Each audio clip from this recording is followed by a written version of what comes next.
So ayan guys, nangunguha si kuya ng ng pamain. Tawag dito sa amin sa Bisaya o sa Waray, ulalahipan.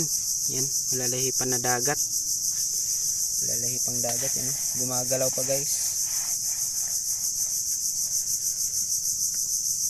So yan, bali gagamitan to ipapain to ni kuya mamayang gabi.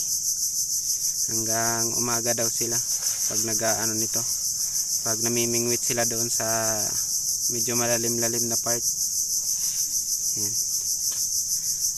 Ito yung pamain na pang anti-zero. Ito guys pamain niya na anti-zero mga idol dyan sa pag namimingwit